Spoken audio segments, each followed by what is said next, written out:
Welcome to the NYU Abu Dhabi Institute. I think I've started the talk. I'm supposed to be introducing the talk.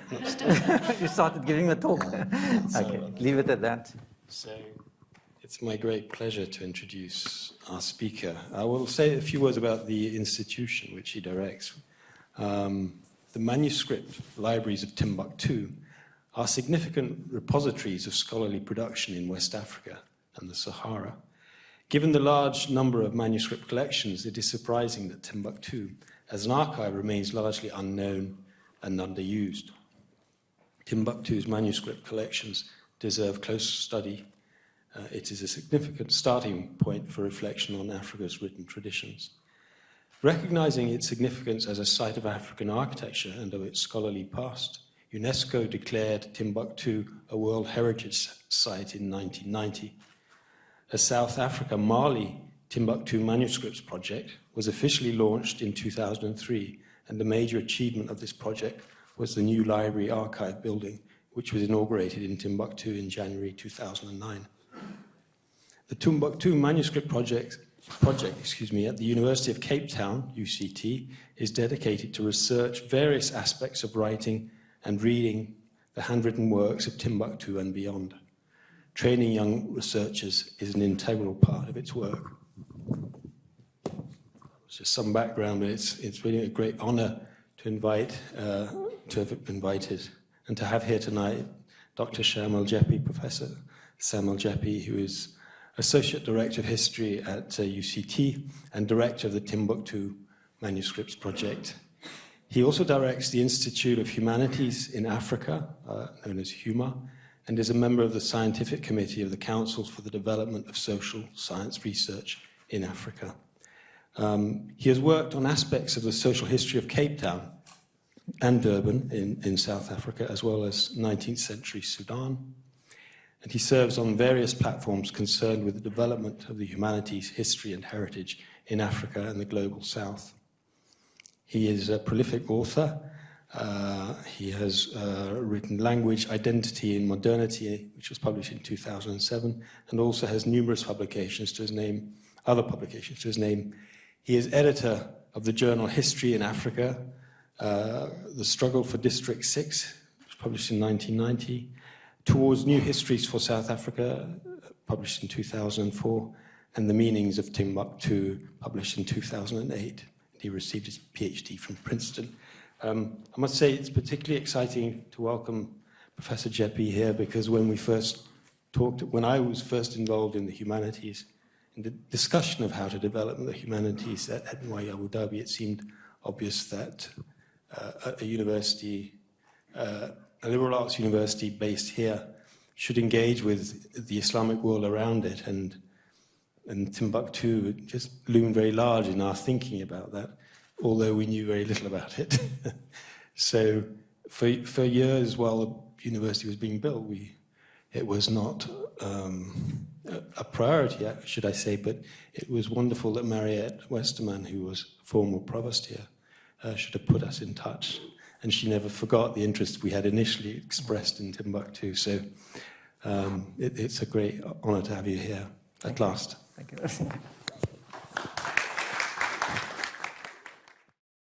Thank you very much. I think that the question of Timbuktu is now just unmissable, because the media focused so much on this city in the Sahara around 2012, 2013, with the rebel occupation of the city.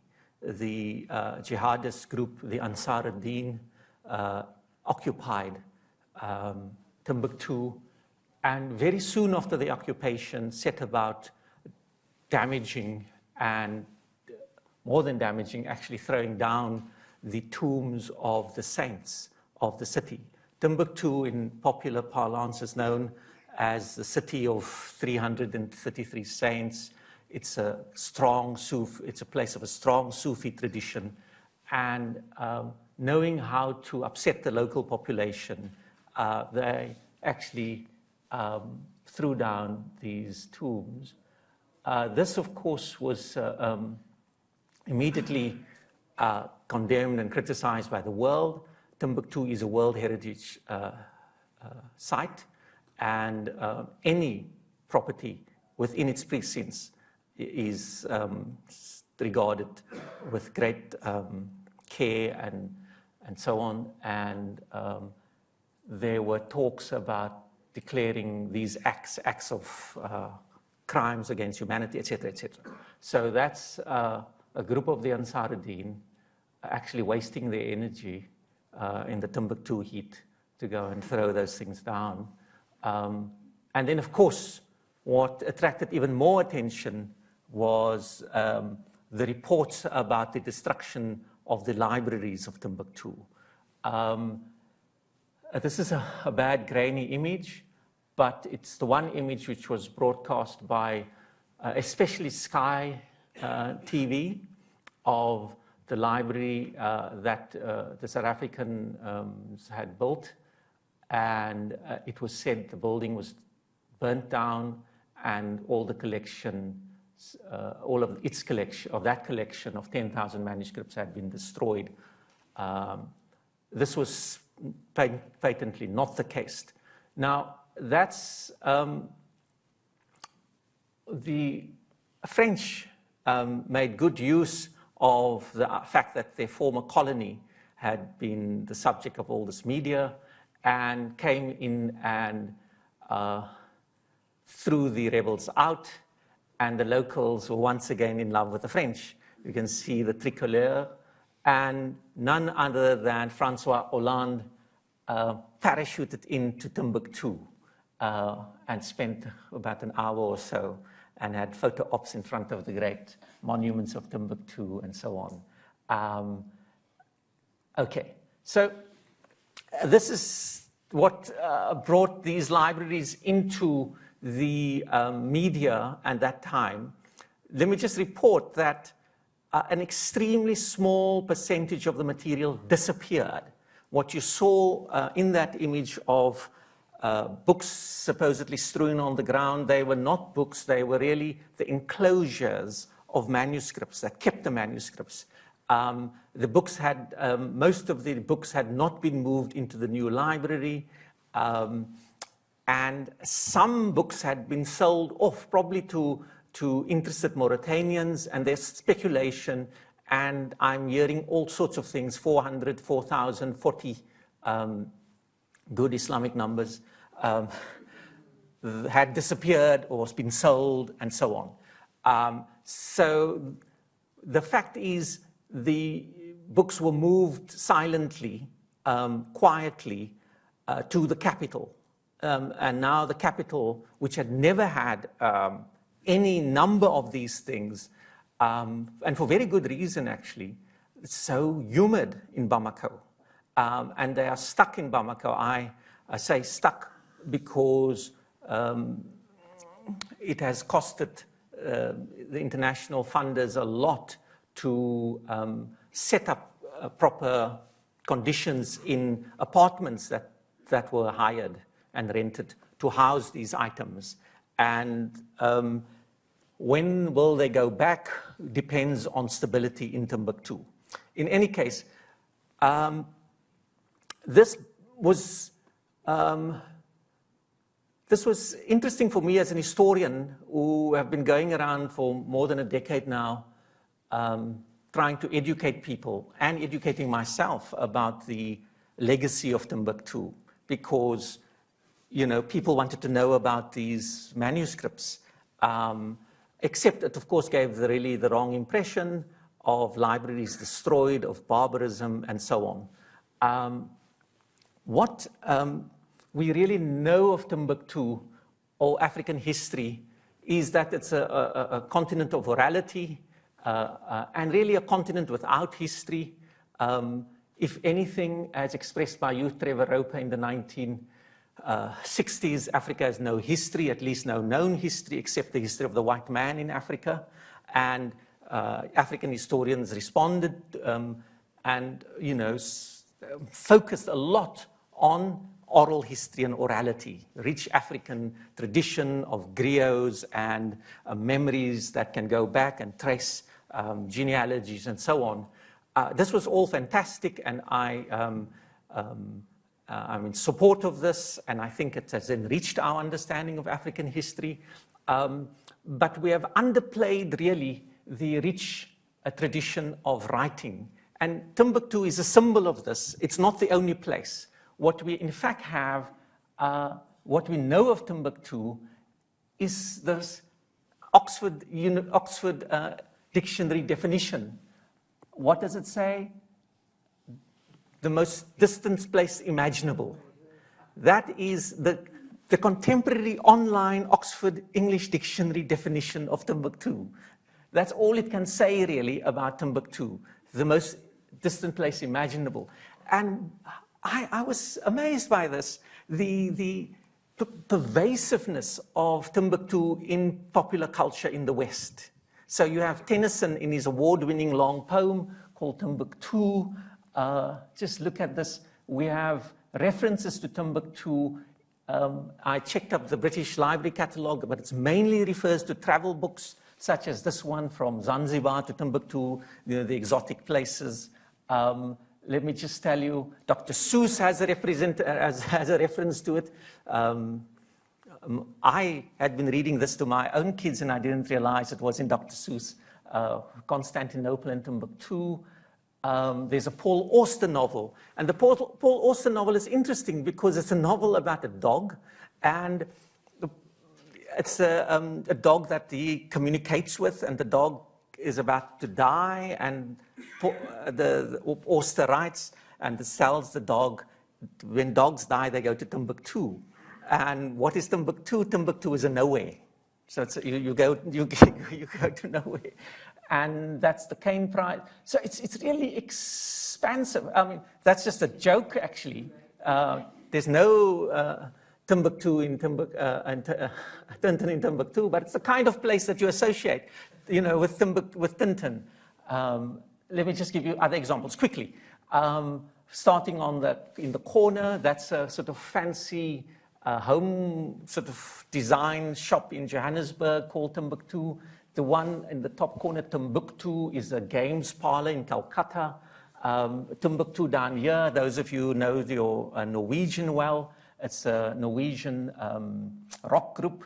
And then in the corner, the Tuareg, which is actually not very good for driving in the desert. That was taken in Timbuktu, and I spoke to the driver, and he had actually a hard time getting over to Timbuktu in this car. The best is still a really old Toyota Land Cruiser. But these images of this place, Tuareg green tea, and if you need to give your wife or a partner a good gift, I can recommend that perfume Timbuktu by a really good small boutique French perfumery near Saint-Germain-des-Prés. I don't think the perfume maker ever had gone to Timbuktu, but it's a very good perfume, a very expensive perfume. So it's really, I can fill you up with images of Timbuktu in popular culture. It's all over, but hardly, or in none of those representations, do you have this impression that that's an actual place, or it's actually a place of very serious and serious-minded scholars and writers and people who were engaged in literary production. Nowhere, nothing. The dominant concern in Western perceptions of the place is that Europeans once tried to reach the place. So this is a fairly recent book which focuses on the travelers again. The travelers to, Bath, Kai, Gordon Lane, and the fact that so many of them didn't make it, or they made it but were killed. Starting with the Scotsman Mungo Park in the early, he attempts twice. And I still find reading these travelers very interesting for what they say and what they don't say, but there's been an overemphasis on these travelers. The most significant traveler to me was, of course, Heinrich Barth, the German, who knew Arabic, and he actually was interested in the scholarly traditions. He had a sense of a scholarly tradition, and he collected manuscripts. They just keep coming, you know. They just keep coming. Okay. So where is this place? The fact is, it is actually a difficult place to reach. I was talking to Professor Bloom here, who in the 70s heroically tries to reach Timbuktu and didn't make it. So you'll end up in a couple of 100 kilometers away, but they're here. The fact is, it's actually quite a hard place. And when you get there, you actually feel, wow, I've actually made it. Let me just get back to those images. So yeah, that's a good image. So it's in West Africa at the bend of the Niger River. And let me just show you. Yeah, that's an aerial photograph, and it shows you there's no road connecting it to anywhere else, and that's part of the hardship. So you go overland, and it's quite tough. Imagine going overland in the desert sands around here, you know, going to Saudi Arabia without a road, going to Riyadh or something without roads. And if you're lucky, you can get a flight once or twice a week, and you become extremely pious and devout on the flight, of course, as I told you. You know, sort of old Russian aircraft or something like that. So, yeah, it's kind of cut off. So, but I like that image because for me and for scholars of the region, it is not Timbuktu itself, but a network of settlements and towns and hamlets. I can't even call them cities, that were connected historically because of trade, gold, salt, the two main commodities that moved, but also other craft products that moved north and south. And I throw in there paper, because no scholarship was possible without paper to write on. And I'm currently pursuing very patiently evidence of paper coming across the Sahara, and then with the Atlantic trade coming in from the coast. And what I'm now rereading these travelers, I find they, at least Bath and Mungo Park already, traveled with paper as gifts. And people wanted gifts. Well, needed gifts to wrap other gifts, or needed paper to wrap some things, no, needed paper to write. And that's coming through. So in terms of scholarship as well, it is Timbuktu. You may see, I don't know if there's a pointer, there's no pointer here, let me leave this. It's Timbuktu, it's Jenny, it's Wallata, it's Shanqid, Oudagoust. It's a number of towns network. In fact, Timbuktu was probably not the greatest scholarly city in that network. Timbuktu, as I always say, was the historically lucky one to get the attention. But the greater place of production of scholars, probably, thank you, was Jenny, a wonderful town that also has manuscripts of its own, and I'll show you some of those towns. But perhaps the name Jenny doesn't have that appeal that Timbuktu has. Anyway, leave it at its ease. We need to see Timbuktu as part of a network of West African Sahelian locations, and there was a movement in those locations and through those locations. Okay, so let's accept. Now, Timbuktu, though, I think, let me stop at this map quickly.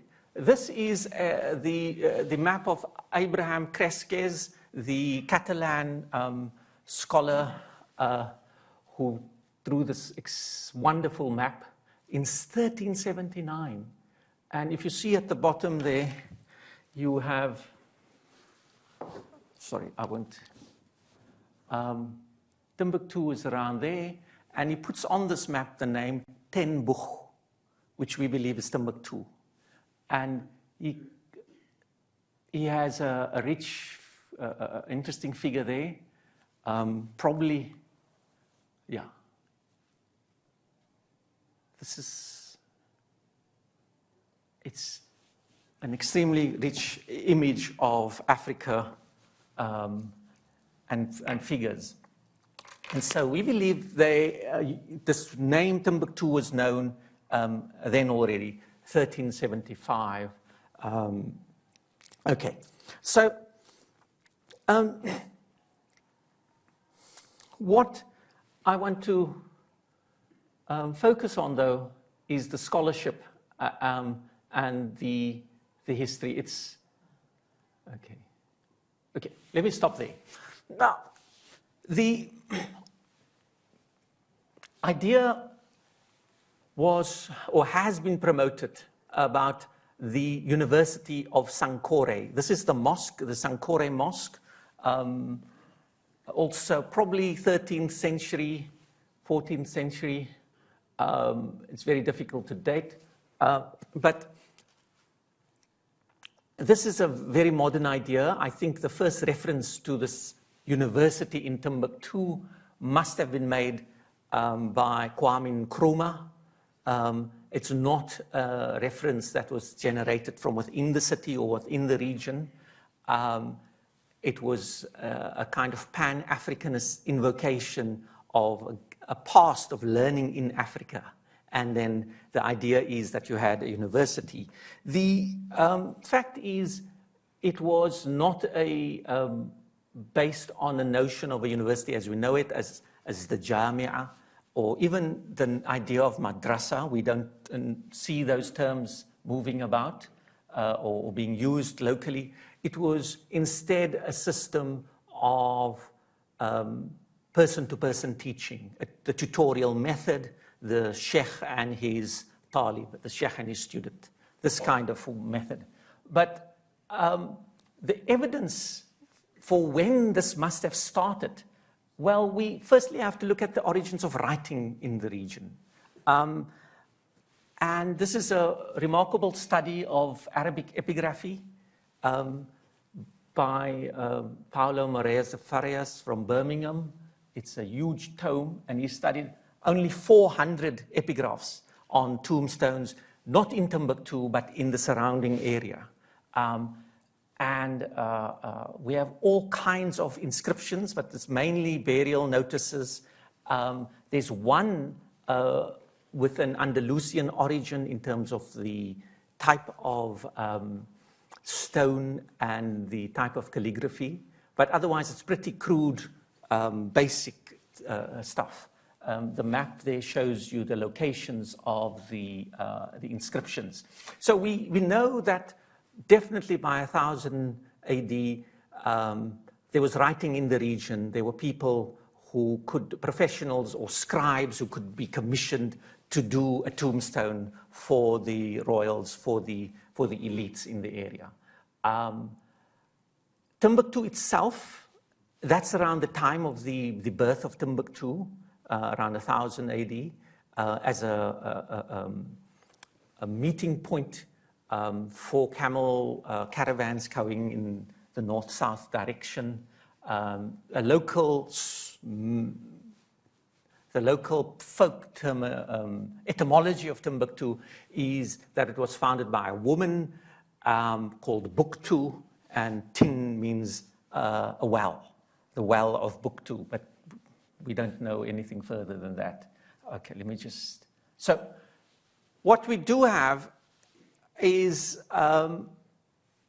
for Timbuktu and the immediate environs, a history from epigraphy. And these are not all the epigraphic tombstones around. These are just 400, which is sizable and gives us a good impression. But we know, of course, the origins of Islam in Northwest Africa very early on, after the rise of Islam and the movement and conquest to the Iberian Peninsula. It spread downwards. And it was very largely locals, and locals who accepted the faith. These would be Berber, Tuareg, who came, and locals who accepted the faith. So from, it's a very vague, the early period. We know much more from a later period. And so I can just make a jump from tombstones to works that are from a later period, but probably are copies of works that were written earlier. That's a big conundrum for us. There is a lack of dating of works in this region. So we have to work with people's names of who could be around at the same time, could have been around, or works that have an earlier origin that were copied later in Timbuktu. But what stuns one is this kind of image. When you go there, and this was before all the media attention. This comes from around 2002, 2004, and then you get dragged from one home to the other. And you just say, mashallah, inshallah, you know, come back tomorrow. I can't do anything here.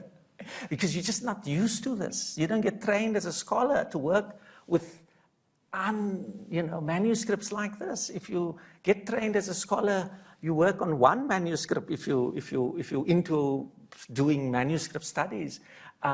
This is really sort of an assault on your senses of just trying to figure what is going on there.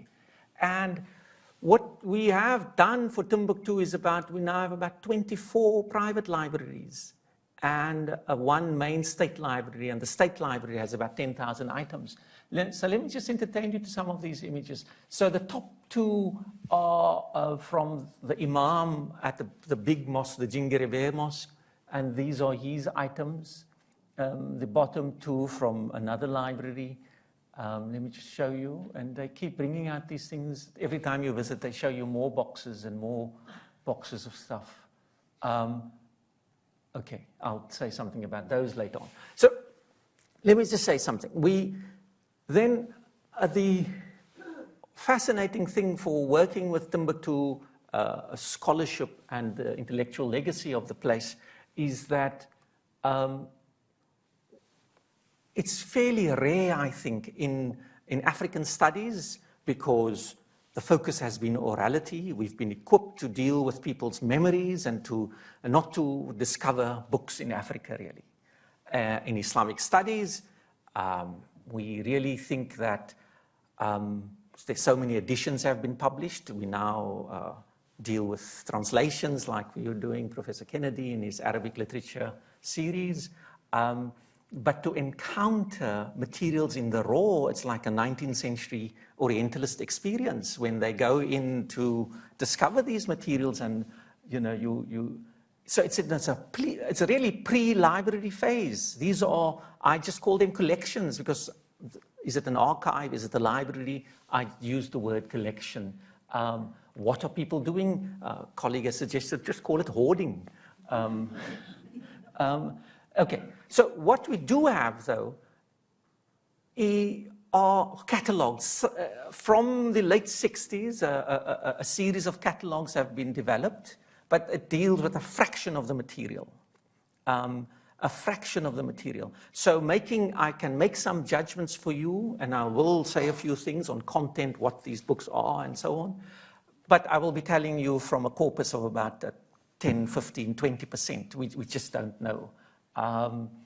And so the exciting thing is to begin to think of the history of collecting and a process of accumulation of these texts as texts, as things, and for content. So let me tell you then a few of the genres of those things. Well, once you get down to looking at them, they can be classified quite easily and quite sensibly into a couple of categories. I'll say something about that. I'll say something about that in a moment. Yeah, you see people bringing these things out from all over. That's just another place with another collection.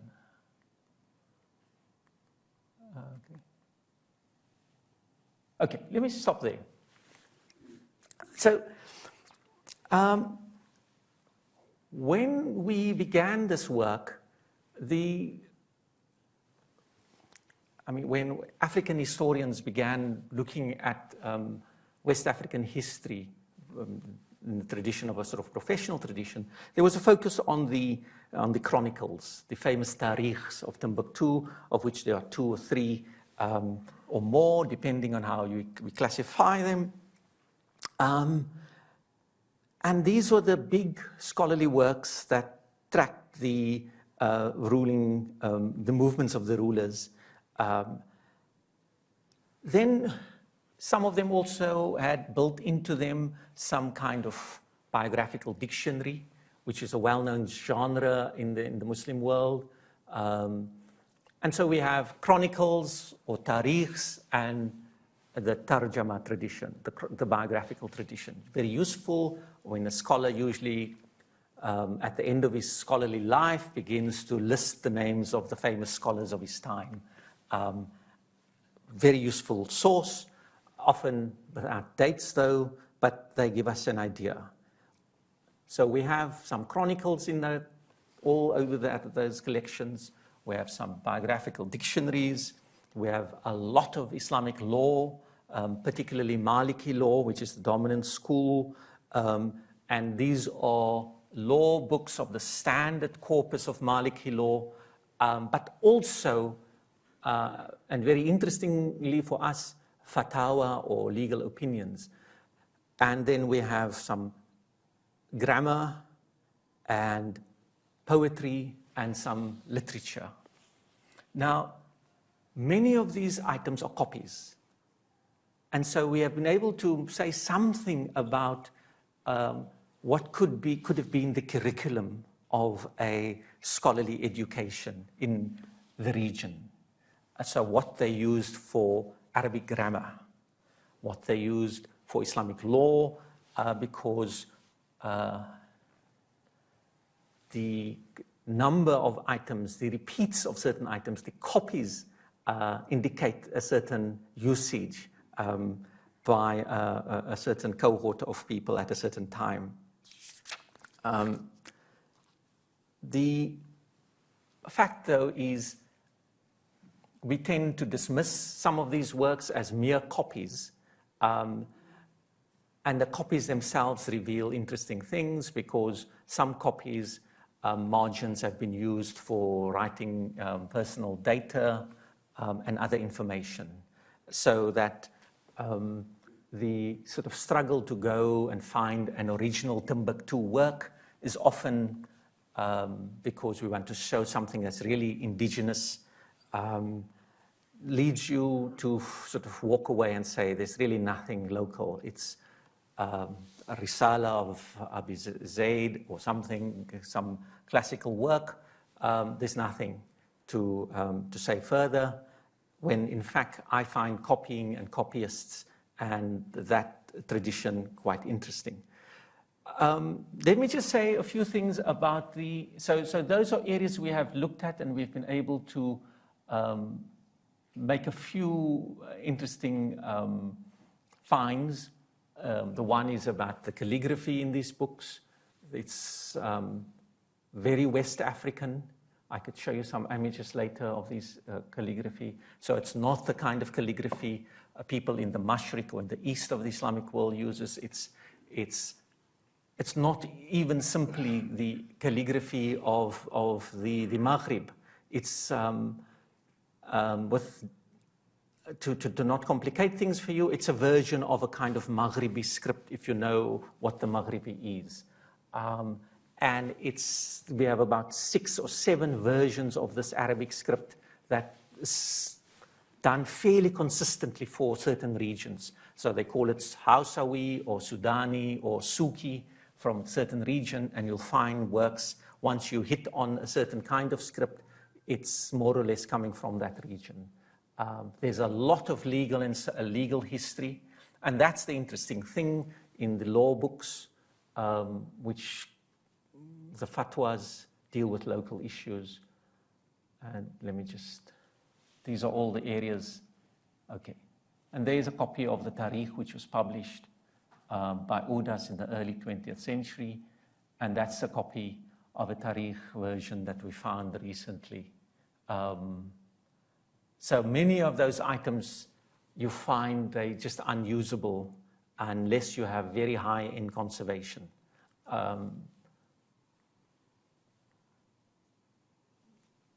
Okay, just the scripts.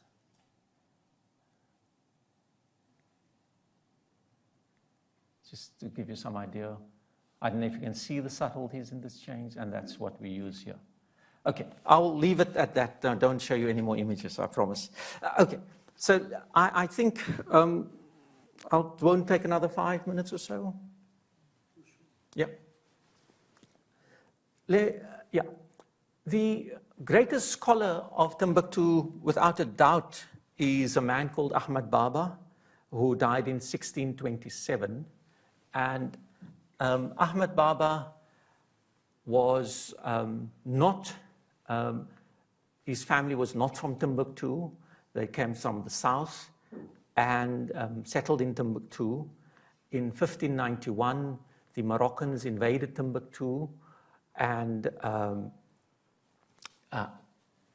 Ahmad Baba was arrested and exiled to Marrakesh. He was eventually released of a number of years. On his arrival in Marrakesh, the scholars in Marrakesh had heard of him and pleaded with the Saadian dynasty rulers to release him or to at least allow him to do some teaching, which he did. And he also was most productive in exile. And we have evidence of about 56 works by him. And when he was released, he returned to Tombouctou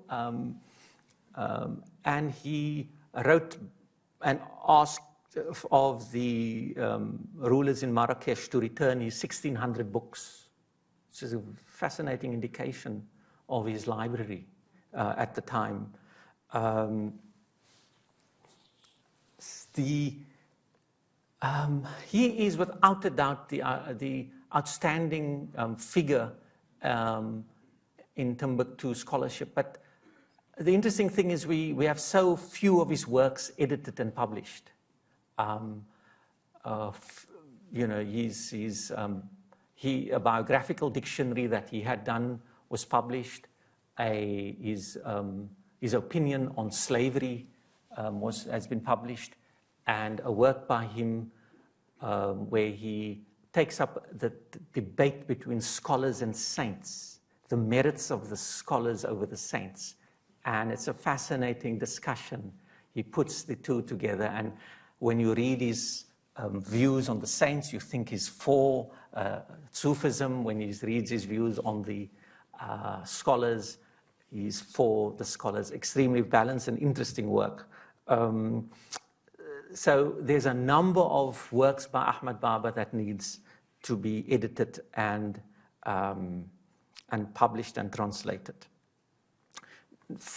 After his death, 1627, the Moroccans are still in Timbuktu, and when the Moroccan leadership decides it's pointless being around, we came here, we thought there was a golden El Dorado, and there was nothing. They left, and they left their foot soldiers behind. Very interestingly, the regular soldiers of the Moroccan conquest were, a number of them were from the Iberian Peninsula, and they just settled. And it's usually cast as the period of chaos in Timbuktu after the leaders of the invasion withdrew to Marrakesh. The French occupied Timbuktu in 1893, and that period up to the French is usually cast as a period of chaos and confusion and Tuareg invasions and fairly little going on. We do have scholarship coming from that period, but it thins out up to the coming of the French. And so the bulk of this material you see the high point is around the life of Ahmad Baba, 16th century. 16th century, 17th century. Perhaps we get some 15th century material coming through in copies. Interestingly, with the coming of the French to Timbuktu, we see again a movement of literary activity. And there's a figure I'm very interested in who comes to engage in massive amount of collecting. He comes from southern Morocco, settles in Timbuktu in 1904, and lives there until his death in 1955, and engages in a huge program of collecting, of copying, and I'll maybe just be able to show you something about his activity. This is from another, I don't know if I have these images here. Okay, let me just show you what this figure, his name is Ahmed al-Araf, and what is interesting about him is we have some letters from him, and he engages in a correspondence with publishers and scholars all over the southern Mediterranean and also in northern Nigeria, the famous town of Kano. Long, massive distances that he corresponds with, requesting material and requesting persons in those places, in fairs and so on, to send him copies of material. And what we learn from him is the price of paper, the use of the French postal service, and so on and so forth. This figure is interesting because I'm thinking if it's possible to work with him and find out how books arrived in Timbuktu from an earlier period. Now, obviously, they didn't use the post office in the way in which the post office of the French was used. Books were carried on camelback before the arrival of the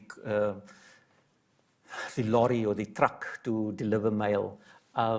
We do have it's quite clear books were moved when many of these scholars were itinerant of Tuareg background, and when they moved, their books moved, and the books were loaded onto camels and moved around with them. But he goes from the era where that was done through to the modern post office. So he looks for classics from the region and from other regions, and it's the scholar for which we do have correspondence that have been made accessible. In those collections that I showed you of how they look in people's kitchens and bedrooms, when conservators go and do the job, they are least concerned with letters and such marginal material. The concern is with the big books and with finding a beautiful copy of the Quran or the major works. And we have had very little concern with this kind of paraphernalia, marginal, non-normative texts. The main funding body that's been funding some of that cataloging, the Furqan Foundation in London, told me bluntly, we don't do those kinds of things. We do texts, we do books. And it's a pity because what we're losing out is the depth of the social history through correspondence and through contracts and such non-normative material. Okay, so I think I should wrap up now and just conclude by telling you that it's most unfortunate that in terms of our disciplinary sort of specializations, when it comes to African studies, the study of intellectual history, and the study of texts is concerned almost totally with texts in their printed form, and with which then is very largely in the Latin script and dates from the colonial period and is largely then Europhone languages. So that this aspect of African history, there's a kind of awkwardness. Is it African history? Firstly, these are Africans who happen to be using the Arabic language and happen to be ensconced in an Islamic tradition, but they are locals, their genealogies are local. Now and again, there's a reference to their Arabic connection, but they are locals. And in African history, it's the effort to insert this as part of continental history. I've showed you other images I can show you of writing traditions that I've now encountered in the Arabic script of local African languages, including from this area. It's a very small percentage, but we do have Songhai, Hausa, and so on in the Arabic script, which we call Ajami. And there is a tradition of writing African languages. So the first examples of African written languages is through some of this material, for other parts of the continent too. If we say this is, well, actually it's part of Islamic studies. In Islamic studies, it is really not conceived of as part of the great tradition of Islamic studies. It's late. When you do medieval Islamic world, it's not really there. These are derivative, and there's all sorts of ways in which it's marginalized within the tradition of Islamic studies as well. Yet I see possibilities for comparison, for instance, with this region. I went to the museum here today, and I looked back to, and it struck me, some of those images struck me from the early 20th century and from the late 19th century. I was thinking, what were literacy levels like in that period in this area? How was Islamic knowledge transmitted? What was the kind of patterns of education? I think there's a way in which we're not thinking imaginatively about comparativism within Islamic studies, that we have sort of moved a major tradition of learning to the margins. Finally, I think what we can learn from Timbuktu, and it's my interest, is the history of collecting. I think for both African studies and Islamic studies, it's a rather neglected area of how libraries are constituted, how people come to value certain things and decide that this is a corpus they want. They want to have, and that there's a way in which it's not only about scholarship, it's also about the artifact of the book. So it's not only about what's in the book, but the materiality of the object itself. And we could go into those things. Those books, none of these books are bound. They're all loose leaf. There are multiple aspects on the material object that we can explore and that this allows us to do. So I thank you, and thank you very much for your attention. Thank you.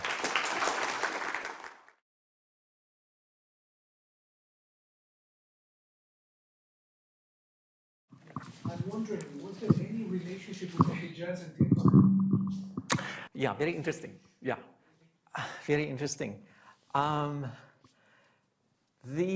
Firstly, people go for the Hajj, and there are famous stories of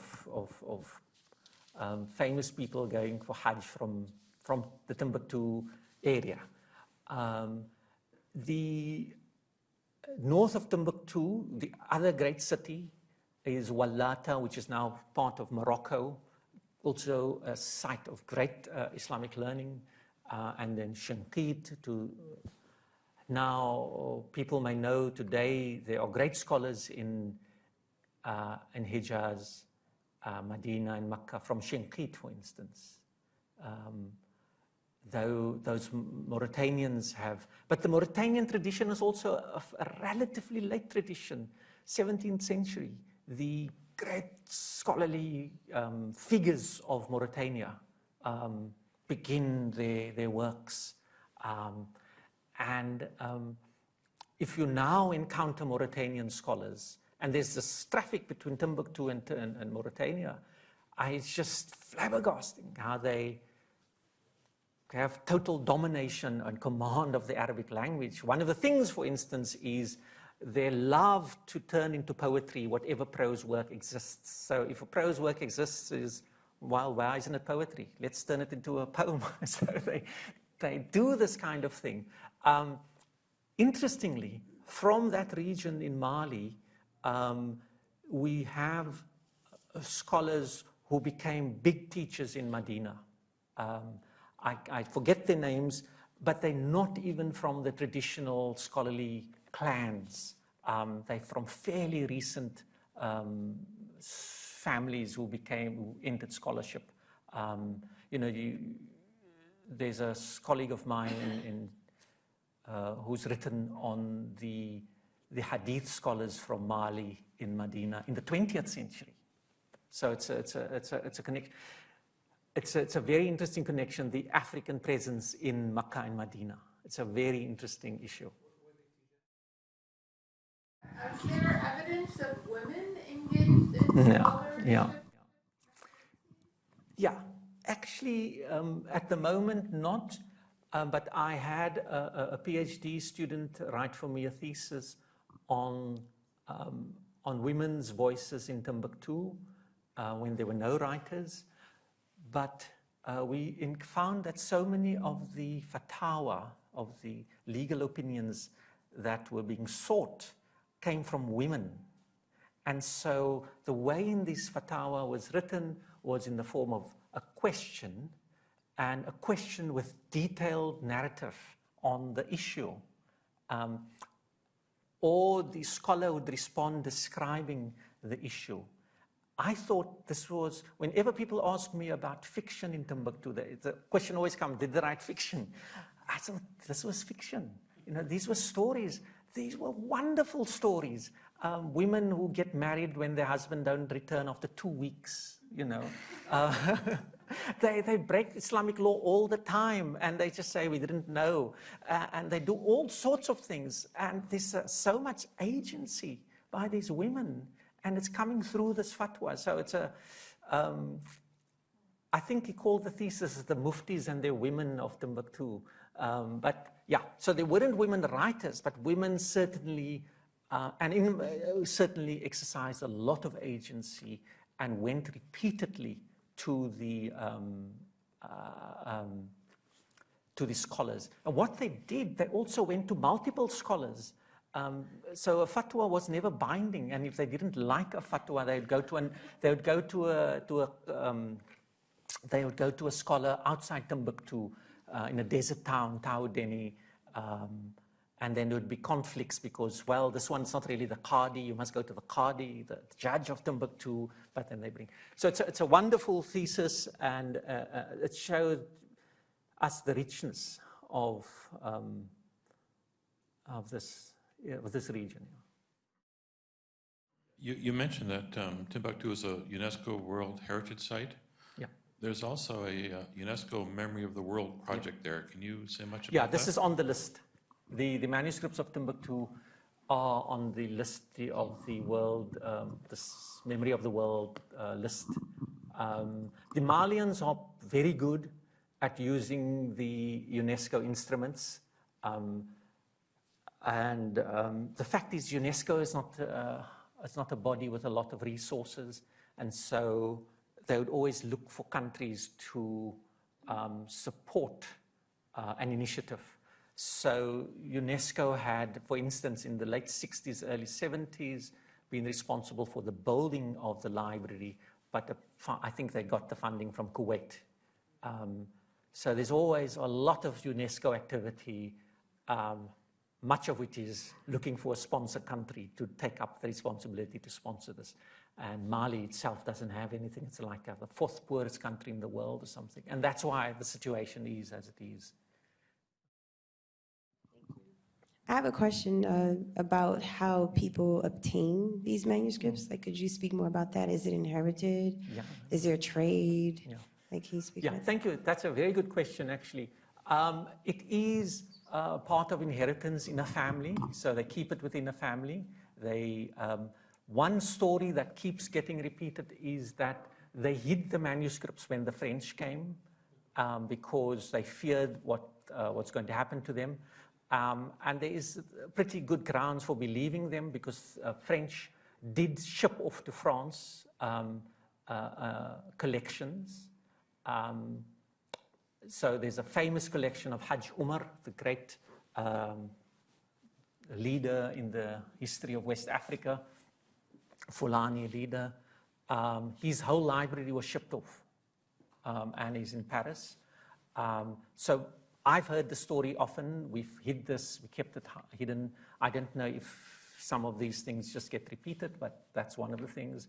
It is definitely part of your inheritance that you leave this. One of the other stories we hear is that why there are so many collections all over the place because the inheritance had to be split and shared. And so many, and we have had some of the more energetic figures in the city getting permission from their family to collect them all together and to create one central depository for them. Yeah, thank you.